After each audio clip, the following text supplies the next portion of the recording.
With us now is Weather Bell Chief Meteorologist Joe Bastardi.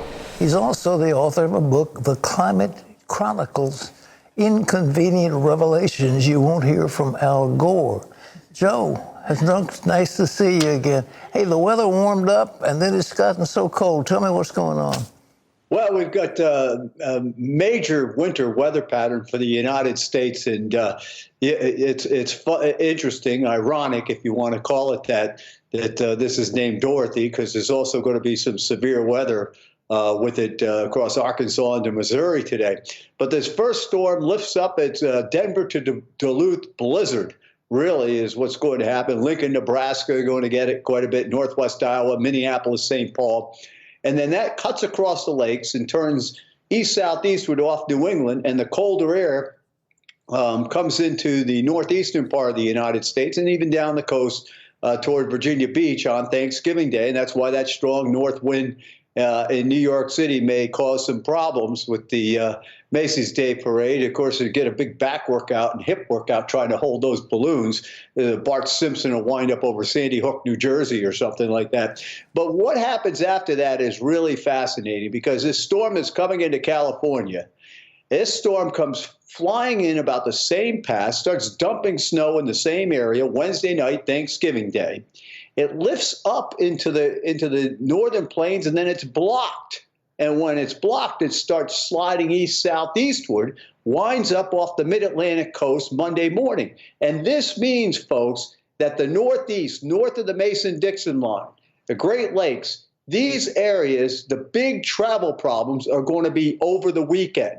In fact, I was talking yesterday about, a lot of big football games in the Big Ten on Saturday, for instance, from Minnesota, Wisconsin, all the way over to Ohio State, Michigan. And all those may be impacted by snow, sleet, freezing rain. And then that storm, this will be a first storm of the season with accumulating snow and ice down to Philadelphia, New York City, Boston, Providence, coming in for Saturday night and Sunday. So, and that's just going to, the return trips. We got to be also concerned about the return trips.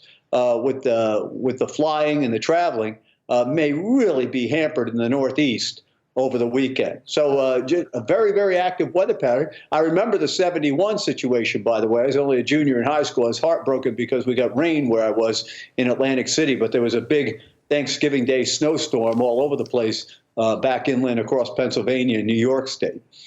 Is there any relief in sight? Did you see it? It sounds like it's pretty grim for the next few days.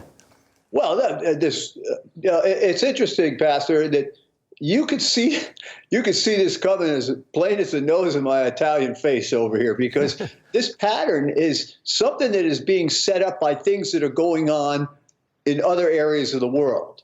And so when we look down the road for the winter season, we've been since the summertime predicting a very active winter season across the United States.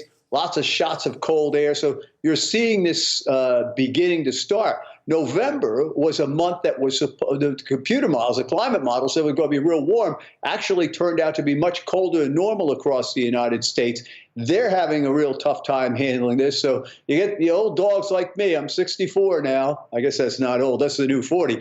But what happens is we go back and look at patterns that are similar to this, and you can see the similarities. And when you see those similarities, you use them and you get a chance to get a jump on the weather, and that's what we're trying to do. Joe, you've written a book about climate change, things that Al Gore wouldn't tell you. Is climate change causing all this stuff? Is there something about the global warming? What do you believe? The climate always changes. It's kind of interesting. Remember when Dorian was coming along? People say, well, it's miraculous it weakened coming off the Bahamas. Guys like me, and this is what the weather teaches you, folks. It teaches you humility, and you understand that it's in God's hands.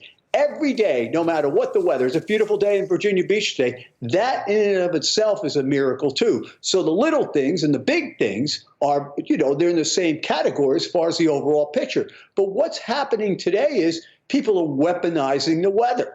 And when they weaponize it, for instance, do you think that if it were 1954, do you think we'd have all the video cameras out in Colorado and all these things going on, but we see everything now. We know everything now. And so what goes on is these people are saying, this is the worst ever. And you get guys like me go, no, it's not. Look at this storm. Look at that storm. You take the hurricane season, for instance. We had 19 named storms. Wow. About 8 or 9 of them may never have been named back in the 1950s because they were out in the middle of nowhere. And the hurricanes, for instance, the average intensity of the storms have fallen from what we call the ACE index of 12 per storm, 1950 to 1961, to under 9 per storm in the last 12 years. And even this year with Dorian, it would only average 7 points per storm. So what I'm trying to say is